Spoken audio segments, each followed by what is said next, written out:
Hello मेरे प्यारे बच्चों। तो कैसे हैं आप सभी? उम्मीद करती हूँ आप सभी अच्छे होंगे और बहुत मजे में अपनी क्लास कंटिन्यू कर रहे होंगे। तो चलिए आज बिना देरी किए हम लोग यूरोप में राष्ट्रवाद का पार्ट 2 शुरू करते हैं। और हम लोगों ने इसलिए इसको आज पार्ट 2 गए क्योंकि पहला पार्ट हम लोगों ने पहले कवर कर लिया है, जिसमें हम लोगों ने देखा कि किस तरह फ्रांस में पहले लुई 16वां था, उसके बाद नेपोलियन बोनापार्ट आया, उसने क्या चेंजेस किए।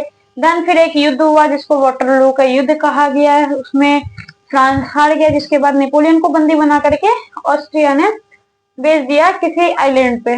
ठीक है।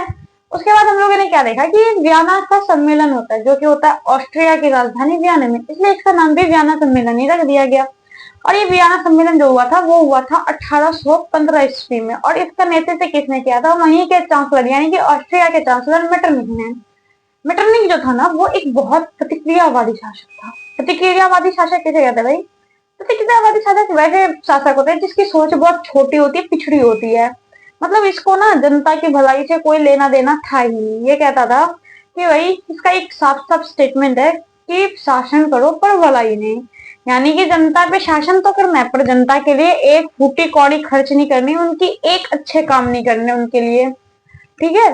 तो अब इस युद्ध में क्या कहता है, नेपोलियन के बाद जब मेटरनिख आया तो इसने अपना शासन यानी कि दबदबा बनाए रखा। डायरेक्ट तो शासन नहीं करा इसने फ्रांस पर, लेकिन इसने अपना दबदबा बनाए रखा।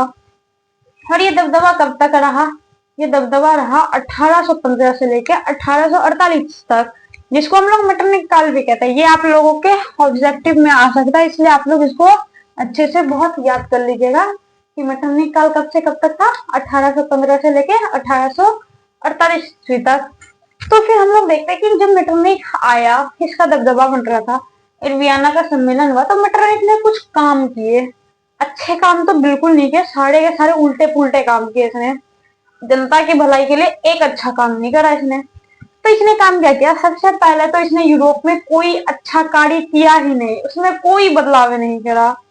मतलब जैसे नेपोलियन ने कुछ कानून लाया था जिसमें कि लोगों को समान मतलब कानूनी अधिकार मिल रहे थे, लोग अप्रत्यक्ष रूप से अपना जो भलाई का काम था वो राजा करता था, अपनी बातों को मनवाता था। भले नेपोलियन ने कुछ गलत काम भी किए, लेकिन उसने जनता की भलाई के लिए कुछ तो किया, पर इसने तो कुछ भी नहीं करा। इसने तो यूरोप में कोई बदलाव किया ही नहीं, जो कि होता है अच्छे बदलाव। इसने सारे उल्टे पुल्टे काम करे। अब जिसमें सबसे पहले इसने क्या करा कि जो नेपोलियन से पहले लुई 16वां ने जो जो नियम कानून बनाए थे, हाँ भाई मैंने जनता को 3 भागों में बांटा, जिसमें 2 लोग क्या कहता है टैक्स नहीं देंगे, कुलीन और पादरी, एंड बाकी टैक्स देंगे सिर्फ आम जनता, गरीब लोग। इसने क्या करा, उसी व्यवस्था सबको लागू कर दिया। जितने कानून लुई 16वां ने बनाए थे वही सब कानून इसने ला रही है। इसने क्या करा, उस टाइम तक प्रेस आ चुकी थी जो लोगों को सही गलत के बारे में बताती थी, क्या चल रहा है देश में क्या नहीं चल रहा सब बताते थे। इसने उस पर पाबंदी लगा दी, बोलता भाई अब हमारे राज्य में प्रेस की कोई जरूरत नहीं है। इसको डर इतना था कि जैसे रोड पे नाटक वगैरह होते हैं ना, नुक्कड़ नाटक, हाँ, और क्या बोलते हैं सभा भाषण हम लोग देते हैं ना कॉलेजेस में, स्कूल में, सब जगह भाषण देते हैं ना, इसने सब पे प्रतिबंध लगा दिया। बोला कि अब कहीं भी कोई भाषण नहीं होगा, कोई नाटक नहीं होगा, कोई सभा नहीं लगेगी, सामाजिक सभा। इसने बोला सब बंद। आज के बाद ये सब दिख नहीं जाना चाहिए वरना तुम लोगों पे केस हो जाएगा। फिर क्या किया इसने कि स्कूल कॉलेजेस तो आम चीजें हैं, बच्चे पढ़ते हैं यहाँ पे, इसने वहां पे जासूस भेज दिए। ये इतना डरपोक इंसान था ना, इसने स्कूल कॉलेजेस में जासूस बैठा दिए ताकि बच्चे इसके खिलाफ विद्रोह ना कर सके। वहां पे जाके वो राष्ट्रवादी भावना उनके अंदर उत्पन्न ना हो जाए, इसलिए उसने वहां जासूस बैठा दिया ताकि वहां उनके अंदर अगर ऐसी कोई एक्टिविटी होती है तो ये ताले जाके वहां रोक दे। फिर छोड़ो, ये तो रहा इसकी बात। तो इसने करा, ये इतना काम इसने करा। देन फिर अब वियना सम्मेलन में क्या क्या बातें हुई थी मैं वो बताती हूँ। वियना सम्मेलन जो 1815 ईस्वी में हुई थी, उसके बाद इसका जो उद्देश्य था वो था नेपोलियन द्वारा किए गए विकास कार्य को हटा करके पुरानी व्यवस्था को लागू करना।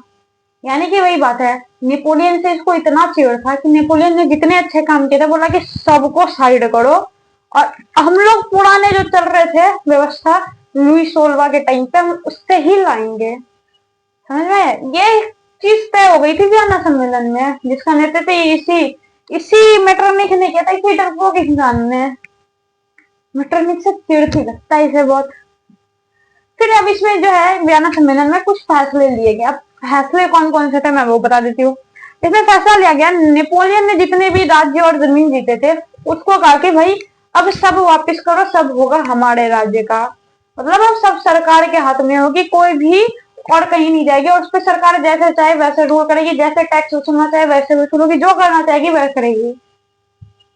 फिर उसने क्या करा, इटली, उस टाइम में इटली में एक आदमी था मेजनी, याद रखिएगा इसको बहुत अच्छे से रखिएगा, मेजनी भी बहुत काम का चीज है। इटली को छोटे छोटे राज्यों में विभाजन कर दिया। इटली और फ्रांस की बहुत अच्छी दोस्ती थी, इसलिए उसने क्या करा ना, इटली को बहुत छोटे छोटे टुकड़ों में बांट दिया। मतलब एक राज्य है इतना बड़ा सा, तो उसने क्या करा, एक कोना उधर से अलग करके उसको अलग राज्य बना दिया, एक कोना इधर से काट के उसको अलग राज्य बना दिया। मतलब ऐसे छोटे छोटे राज्यों में विभाजित कर दिया ताकि यहाँ पे एक साथ शक्ति एकत्रित ना हो सके और बाद में वापस से आक्रमण ना कर सके। फिर इसने करा कि फ्रांस को दो हिस्सों में बांट दिया। इटली तो अब बट गया भाई, यहाँ पे अब शक्ति उतनी बड़ी रही नहीं। अब इसने क्या करा, फ्रांस में भी राष्ट्रवादी भावना फिर से जन्म सकती थी, लोग आंदोलन कर सकते थे, इसलिए उसने क्या करा, फ्रांस को भी दो भाग में बांट के सबको अलग कर दिया। और वहां का ब्रूगो राजवंश यानी कि लुई का जो पोता है उसको वापिस लाके गद्दी पे बैठा दिया। फ्रांस में लुई 18वां को गद्दी पे बैठा दिया गया। लेकिन लुई 18वां की किस्मत थोड़ी खराब निकली, उसकी मृत्यु हो गई 1824 ईस्वी में। तब लुई का भाई आया, यानी कि चार्ल्स दशम, ये लुई का भाई लगता था, ठीक है, क्योंकि ये भी उसी तरह के शासक में से था जो जनता का खून चूसता था। ये जब आया शासक पे तो इसने सबसे पहले 2-3 कानून बनाए। अब वो कानून कैसे थे, इसने क्या किया, चर्च की शक्ति को बढ़ा दिया, यानी कि बोला कि भाई ये लोग तो पुरोहित है, इनसे क्या ही लड़ना, तो आपको जो करना है वो कीजिए, हम लोग आपके बीच में रोक टोक नहीं करेंगे। इसने चर्च को बढ़ोतरी दे दिया, उसकी शक्ति को बढ़ा दी। अब चर्च वाले तो भाई अपने पैसा कमाने के लिए कुछ भी करेंगे। लेकिन कुछ लोग पंडित अच्छे भी होते हैं, ऐसी बात नहीं है, कुछ लोग अच्छे होते हैं पर हर कोई अच्छा नहीं होता है, याद रखिएगा। देन फिर होता क्या है कि मताधिकार का इसने जो मताधिकार होता है उसको सीमित कर दिया। मतलब कि लोग वोट दे करके अपने शासक को चुनते थे। इसने क्या करा ना, इसने कहा कि भैया यहाँ पे चुनाव तो होगी लेकिन जिसको मैं चाहूंगा वो वोट देंगे, बाकी लोग वोट नहीं दे सकते, आम जनता। इसने जो है ऐसा करा। एंड देन फिर उसने सबसे जिंदगी की सबसे बड़ी गलती करी, क्या, इसने पोल्गनेक को मुख्यमंत्री बना दिया अपने राज्य का, यानी कि फ्रांस का। अब फ्रांस में जो ये पोल्गनेक है ये मेटरनिक का निकला चचेरा भाई, ये भी निकला क्या, प्रतिक्रियावादी शासक, पिछड़ी सोच वाला। इसने अपनी जिंदगी में आने के साथ 4 बड़ी गलतियां की, जिसमें एक तो इतनी बड़ी है कि कह भी नहीं सकते। इसने इसके कानून का एक चीज पकड़ा, मताधिकार को सीमित करने की बात। उसके बाद इसने क्या बोला ना कि भैया हम तो निर्वाचन कानून में परिवर्तन ला देंगे, तो इसने किया, इसने क्या कहा कि हम जो है 30% लोग मेरे को वोट देंगे जो कि अमीर है, अमीर को तो फायदा मिलेगा सरकार से और फायदा सरकार को मिलेगा अमीर से, यानी कि अमीर लोग जो है वो टैक्स भरेंगे ज्यादा और वो सरकार को लाभ पहुंचाएंगे, और अमीर को जो है पैसे कहाँ से मिलते हैं, आम मजदूर से, वो उन पे जुल्म करेंगे। कैसे करेंगे मैं आगे बताती हूँ। लेकिन इन दोनों का आपस में फायदा टक्का भिड़ा तो इन लोगों ने क्या करा ना, आपस में हाथ मिला के कहा कि भैया वोट देने का अधिकार हमको दे दो, बाकी लोग तुमको चुनेंगे नहीं, हटा देंगे 70% लोग। तो इसने कहा कि 30% लोग ही वोट देंगे। ये पोल्गनेक ने एक नियम बना दिया जिससे जनता बहुत गुस्सा हुई। उसके बाद क्या हुआ, इसने 4 जो नियम बनाए थे उसमें से एक नियम तो इसने मेटरनिक का भी माना था कि प्रेस की स्वतंत्रता छीन ली गई, यानी कि प्रेस अब कुछ कर नहीं सकता था, वो बस नाम मात्र का रह गया, जो सरकार बोलेगी वो छापेगा, बाकी कुछ वो नहीं छाप सकता था। देन इसने क्या करा कि नई चुनाव तिथियां घोषित कर दी। मान लो कि अगर 30 तारीख को जुलाई में चुनाव हो रहे हैं तो इसने क्या करा कि 30 तारीख को बदल के इसने बोला कि आज के बाद जब भी वोट देना होगा तो वो मार्च में होगा, मतलब कि 5 मार्च को वोट दिया जाएगा आज के बाद। लोग बोले कि इससे तो कोई दिक्कत नहीं है, लेकिन ये क्यों करा तुमने, 30% वोट देने का अधिकार क्यों रखा कि 30% लोग ही वोट देंगे, बाकी लोग क्या इस देश के नहीं है। जनता हो गई बहुत ज्यादा गुस्सा। अब जनता जाती किसके पास, संसद के पास, ताकि वो अपने हक के लिए मांग कर सके। पॉल गैनिक निकला चालाक। इसने क्या करा, संसद को भंग कर दिया, यानी कि चैम्बर ऑफ डिप्टीज को इसने क्या करा, भंग कर दिया, तहस नहस कर दिया, मतलब कि वहां पे जो नेता वगैरह था सबको निकाल दिया। अब जनता को और आया गुस्सा, बोला कि कोई बात नहीं, हम बड़े लोगों के पास नहीं जा सकते तो क्या हुआ, हम अपने अधिकारों के लिए खुद लड़ सकते हैं। इन लोगों ने कर दिया आंदोलन, विद्रोह जिसे कहते हैं। 25 जुलाई को इसने ये 4 नियम बनाए, जिसको कहा गया जुलाई अध्यादेश 25 जुलाई को, और 26 जुलाई लोग धरने पे बैठ गए। 26 जुलाई को 3 दिन तक ये आंदोलन चला, जिसको आम जनता द्वारा जीत लिया गया। जीत किसकी, आम जनता की, क्योंकि भाई 70% लोग धरने पे बैठे थे, बच्चे बूढ़े औरत हर लोग।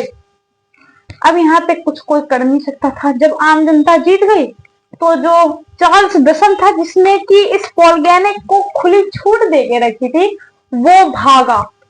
31 जुलाई को वो फ्रांस छोड़ के भागा और भाग के इंग्लैंड गया, जिसके बाद यहाँ पे ब्रूबो राजवंश का अंत हो जाता है, मतलब कि इसका चैप्टर हो गया भैया अब यहीं पे क्लोज। अब ये दोबारा इस जगह पे दिखेगा नहीं। हाँ, हालांकि लुई नाम के आदमी आएंगे, बहुत लोग आएंगे लुई नाम के, लेकिन ये ब्रूबो राजवंश के नहीं होंगे। तो अब हम एक चीज देखते हैं कि ये जो आंदोलन हुआ था आम जनता द्वारा 26 जुलाई को किया गया था, इस आंदोलन को गृह युद्ध भी कहा जाता है, फ्रांस का गृह युद्ध। और ये क्योंकि जुलाई में हुआ था तो इसलिए इसका एक और नाम पड़ा, जुलाई 1830 की क्रांति। अब जो 1830 में क्रांति हुई, जुलाई की क्रांति, उसमें अब फैल गया संवैधानिक राजनीति फ्रांस में। संवैधानिक राजनीतिक संविधान तो होता था, लेकिन ये राजतंत्र था, संवैधानिक राजतंत्र फैला, सॉरी मेरा मिस्टेक है, संवैधानिक राजतंत्र फैला फ्रांस में। संवैधानिक राजतंत्र में लोगों की सहमति से अगला राजा बना लुई फिलिप, लेकिन जनता को ये पता नहीं थी कि जिसको वो राजा बना ले एक्चुअली में वो विलन है, जिसको वो हीरो समझ रहे वो विलन निकलेगा। आप लोगों को याद है मैंने बताया था कि आपको एक नाम याद रखना है, मेजिनी का। तो ये जो क्रांति हुई थी जुलाई 1823 की क्रांति, इसका नेतृत्व जो किया था वो किया था मेजिनी ने। अब मेजिनी कौन था भाई, मेजिनी जो था वो था जेनेवा का रहने वाला एक इंसान, जिसका जन्म हुआ था 1805 ईस्वी में जेनेवा में, ठीक है। ये जो था एक कर्मठ कार्यकर्ता था, यानी कि ऐसे जो आंदोलन होते थे इसका नेतृत्व करता था, इस आंदोलन को आगे बढ़ाता था, और इस साथ में एक लेखक था, सही दार्शनिक था, इसने ये नेतृत्व बहुत अच्छे से कर सकता था।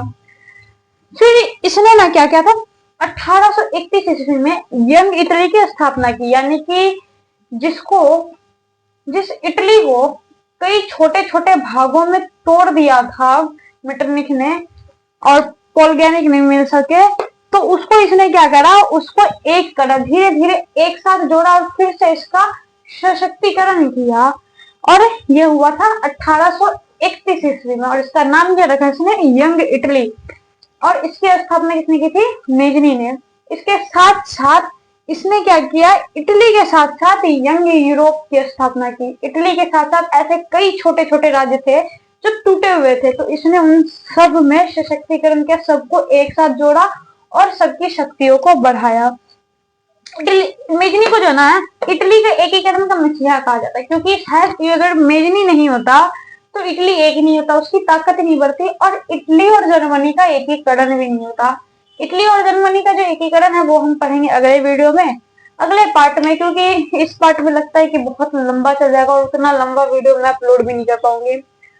तो फिर क्या हुआ ना कि जब लुई फिलिप को जनता ने राजा बनाया, उसको हीरो माना, वो तो निकला विलन। इसने क्या किया, इसने अपनी जनता को 2 भाग में बांट दिया, जैसे कि लुई 16वां ने क्या था, जनता को 3 भागों में बांटा था, इसने 2 भाग में बांटा। एक में आते थे अमीर लोग जो जमींदार थे और फैक्ट्री के मालिक थे, और दूसरे में थे आम मजदूर जो बहुत ज्यादा गरीब होते थे। तो इसने ना इन 2 भागों में बांट दिया, और ये सहायक किसके थे, जमींदारों के, क्योंकि इनसे इनको टैक्स मिलता था, पैसा मिलता था। तो अपने पैसों की कमाई के लिए इन्होंने आम मजदूर पे बहुत ज्यादा अत्याचार किए। अब अत्याचार तो हुआ, लेकिन इसके भी जीवन की एक गलती, और इसने भी गीजो नामक इंसान को मुख्यमंत्री बना दिया। अब ये जो गीजो है वो भी निकला मेटरनिक का चचेरा भाई, यानी कि उसी तरह निरंकुशवादी राजा था, ये भी पिछड़े सोच का था। इसने भी अपने पैसा कमाने के लिए पूंजीपतियों का समर्थन कर दिया, वही जो जमींदार लोग हैं, जो अमीर लोग हैं, उनका समर्थन किया, बाकी मजदूर पे थोड़ा सा भी ध्यान नहीं दिया। मतलब आम जनता जिन्होंने इन्हें राजा बनाया, उन्हीं के पीछे ये लोग हाथ धो के पड़ गए। अब ये जो इसने 2 भागों में बांटा, अब होता क्या था ना कि जो जमींदार और फैक्ट्री के मालिक हुआ करते थे, वो क्या करते थे, जब आम जनता को जो मजदूरी कराने का टाइम है वो होते 8 घंटे के, इसने जमींदारों ने उनको 8 घंटे के जगह पे 14 घंटे काम कराए, और अगर कोई इंसान बीमार पड़ जाता था उसको नौकरी से निकाल दिया जाता था। तो इस तरह वहां पे भूखमरी छाने लगी, धीरे धीरे पैसे कमी होने लगे, लोग बहुत ज्यादा तकलीफ में आ गए। तब फिर इतना होने के बाद फरवरी 1848 में फिर एक बार क्रांति होती है। अब क्रांति होती तो है, लेकिन अब तो प्रेस में पाबंदी थी, अभी भी लोगों को जमा होने के लिए मना ही था। तो एक इंसान है, नाम याद रखेगा, थेथर्स। ये थेथर नहीं है, थेथर्स है।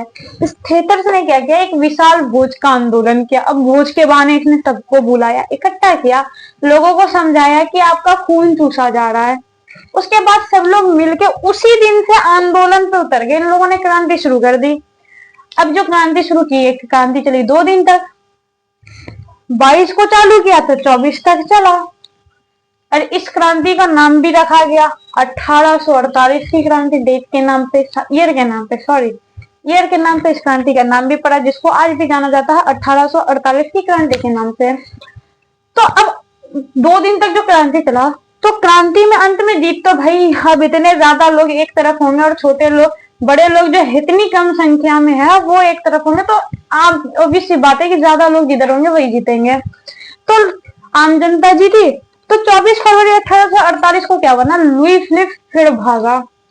जिस तरह से यहां से पहले भागना पड़ा था किसको, चार्ल्स दसम को, उसी तरह लुई फिलिप को भी भागना पड़ा, और दोनों के दोनों मौसेरे भाई एक साथ जाके इंग्लैंड में भाग गए।